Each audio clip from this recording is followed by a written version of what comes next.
Hola amigos, vamos a empezar con el primer libro de esta serie de los libros que cambiaron mi vida. Se llama La magia de pensar en grande. Es uno de los libros más increíbles que yo me he leído. Y como yo les conté en la introducción de esta temporada, estos libros yo los había visto cuando estaba estudiando en la universidad. Yo los veía tirados ahí en un plástico que un señor común y corriente los vendía como si fueran plátanos o como si fueran naranjas, los libros tirados ahí, baratísimos. Y normalmente la gente veía estos libros, La magia de pensar en grande, títulos rarísimos, aunque este título es sugestivo, este título es bonito, este título es precioso, La magia de pensar en grande. Este título es increíble. Sin embargo, la gente veía este libro, yo mismo lo veía ahí tirado, pero no me llamaba la atención de agarrarlo para leerlo. Yo sé que alguna gente en el transcurso de la vida seguramente sí lo agarró y lo leyó y su vida se transformó. ¿Por qué lo elegimos como el libro número 1? Lo elegimos como el libro número 1 porque cualquier líder, cualquier empresario que quiere iniciar cualquier emprendimiento tiene que cambiar su forma de pensar. Cualquier persona que emprenda alguna cuestión en la vida, el inicio de ese proyecto de emprendimiento tiene que ver con la forma como esa persona piensa. Es más, la mayoría de personas que no emprenden nada en la vida es porque su forma de pensar no los lleva a emprender nada. Una vez las personas lean un libro como estos, tienen la sensación de querer emprender algo. Pero cuando una persona emprende algo, es obligatorio para mí que se lea este libro. Porque si va a ser network, por ejemplo, los resultados en network, si los resultados son pequeños, es porque la persona piensa pequeño.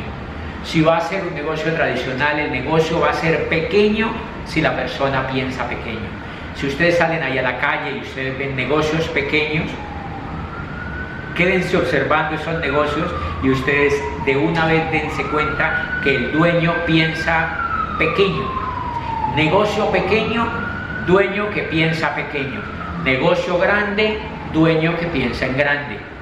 De manera que por eso es importantísimo leerse este libro para cualquier emprendimiento, para cualquier líder, para cualquier persona que haga política, para cualquier persona que quiera impactar la vida de otros, para cualquier persona que quiera liderar un proyecto, se tiene que leer este libro.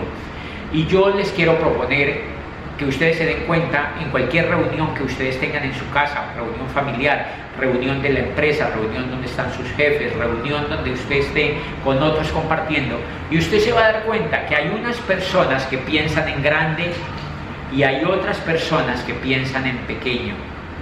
Y esas personas que piensan en grande no necesariamente se han leído este libro, pero su genoma de pensamiento está hecho para pensar en grande.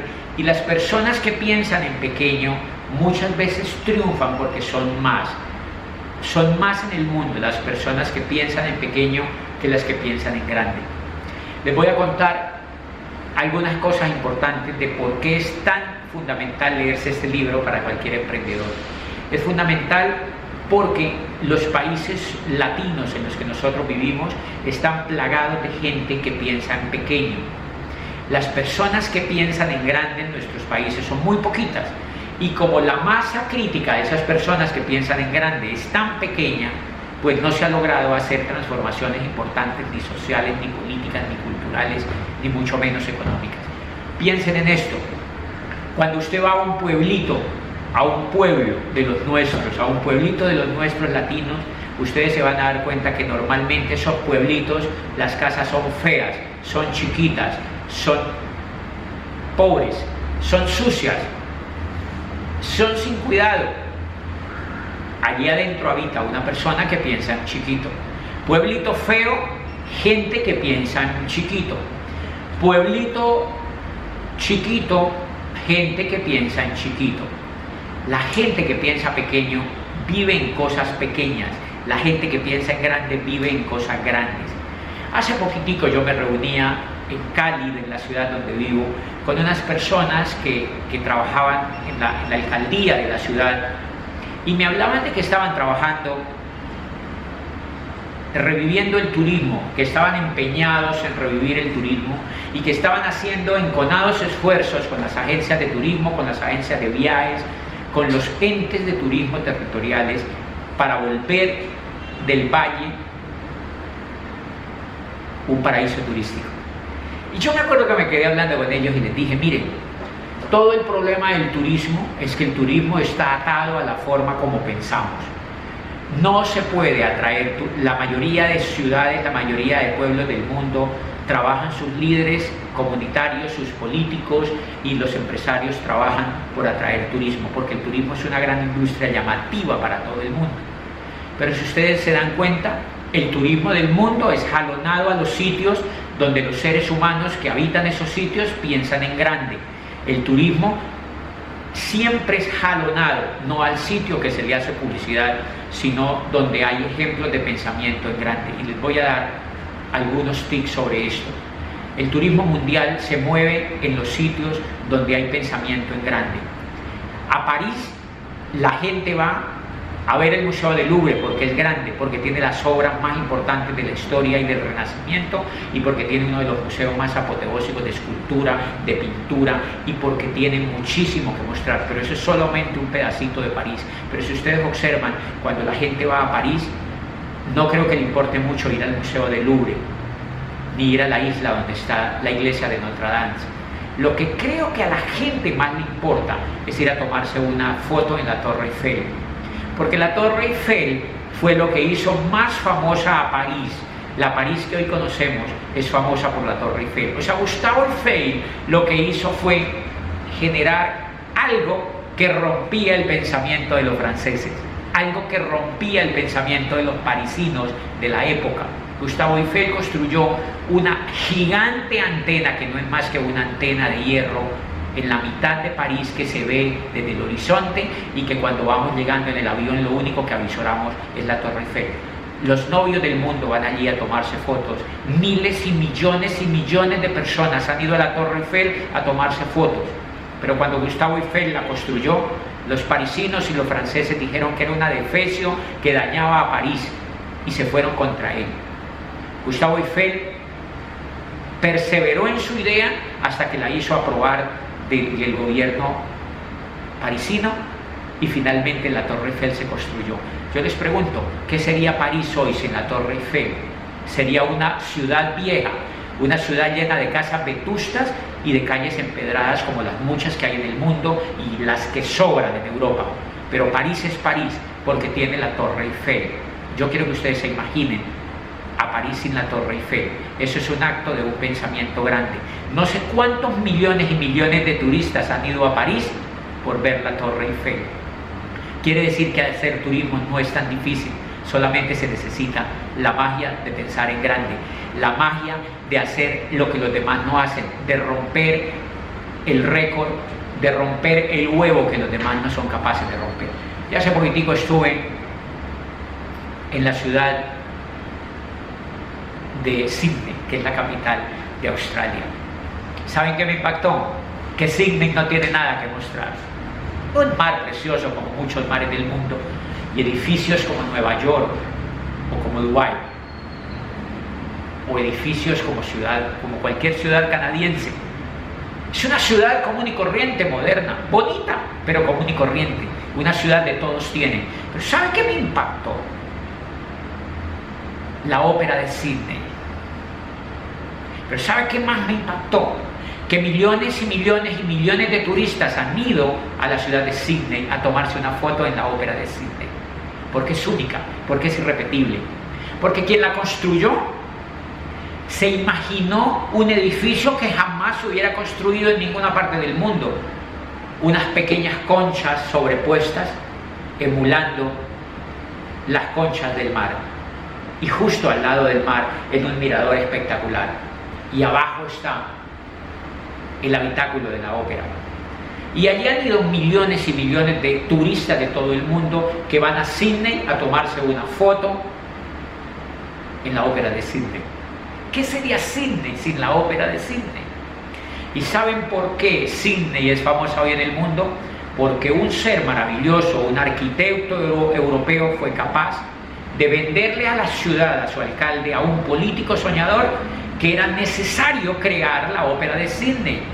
Todo Sydney se opuso a eso y el político casi fue expulsado de su puesto por semejante decisión.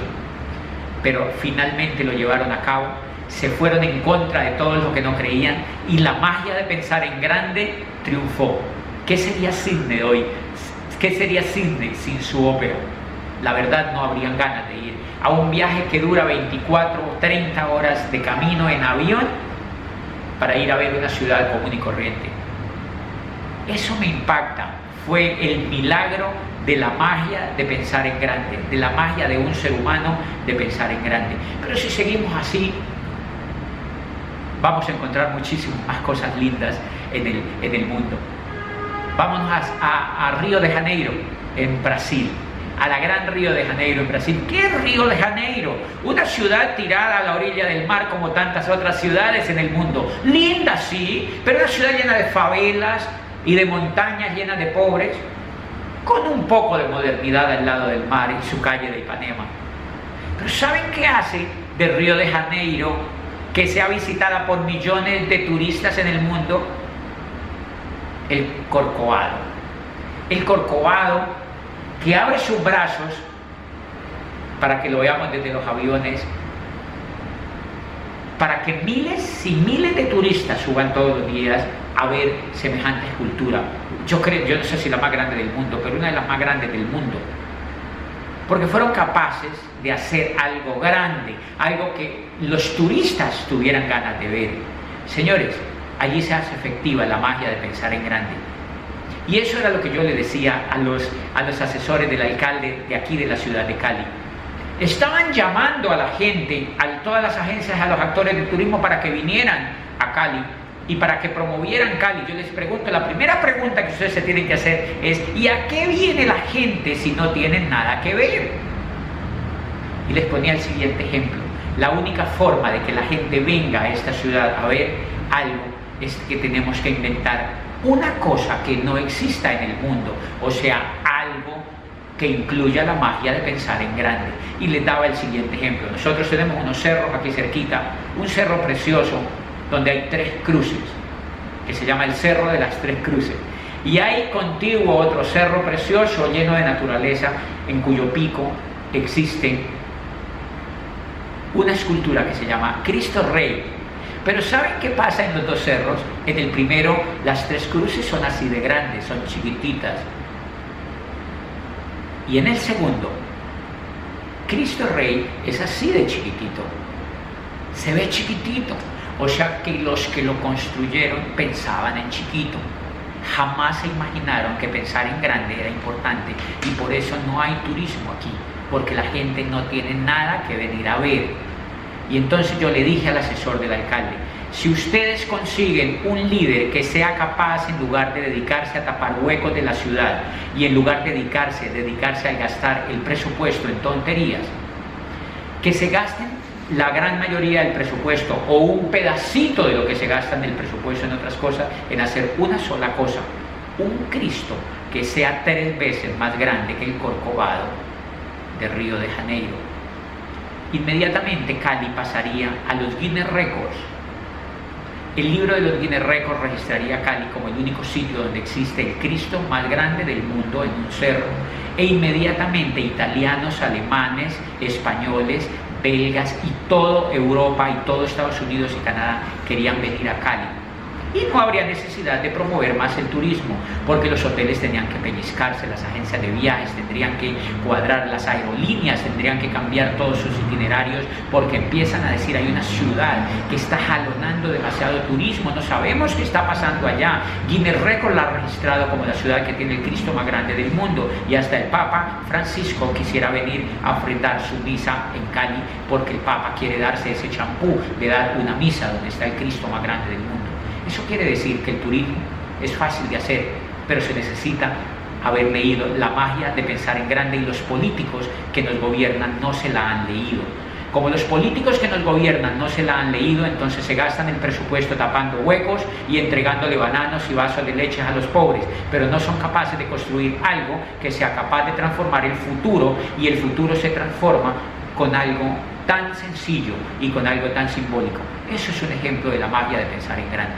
Y así el mundo está lleno de vestigios. Todos los sitios turísticos que nosotros conocemos en el mundo es porque hay algo que ha construido alguien que ha pensado en grande. Es porque hay algo que ha roto el resto del pensamiento de la gente. Cuando llegué a Barcelona, lo que más me impactó no fueron sus edificios viejos, porque es una ciudad llena de edificios viejos y de casas viejas. Yo no digo, es una ciudad preciosa, pero es lleno de casas viejas y de edificios viejos. ¿Saben qué me impactó? La obra de Gaudí. Cuando llegas en el avión, lo primero que observas es algo así como una mata de sábila extendida en el corazón de Barcelona. ¿Saben qué es eso? La Sagrada Familia, la gran iglesia hecha por Gaudí en el siglo XIX. Todos los catalanes se le fueron encima a Gaudí. ¿Cómo es posible que hagan semejante adefesio de iglesia en una ciudad que tiene edificios y casas bajitas? Y Gaudí perseveró y soñó con una iglesia maravillosa, la iglesia de la Sagrada Familia. Yo pregunto hoy en día, ¿cuántos millones de turistas han ido a Barcelona a ver la Sagrada Familia? ¿Cuántas revistas del mundo y del turismo han registrado a Barcelona por la Sagrada Familia? ¿Qué sería de Barcelona sin la Sagrada Familia? Gaudí tenía en su corazón la magia de pensar en grande. Gaudí no hacía cosas pequeñas ni cosas iguales a los demás. Gaudí había leído la magia de pensar en grande. Si no la había leído, Gaudí tenía en su corazón y en su mente una forma de pensamiento gigante. El mundo está repleto de ideas que atraen el turismo, de íconos que atraen el turismo, y todos esos íconos han sido jalonados por personas que pensaban en la magia, que pensaban con la magia de pensar en grande. De manera que este libro, por eso es súper importante leérselo y es súper importante estudiarlo, porque nos cambia literalmente la forma como pensamos, y nos volvemos raros, nos volvemos diferentes, nos volvemos exclusivos, porque siempre que nos reunimos en medio de otros nos damos cuenta que la gente piensa en pequeño, y si tú piensas en grande vas a ser distinto y te vas a poner como disciplina que jamás haces cosas pequeñas, que siempre haces cosas más grandes que las cosas que hacen las personas que están en tu entorno.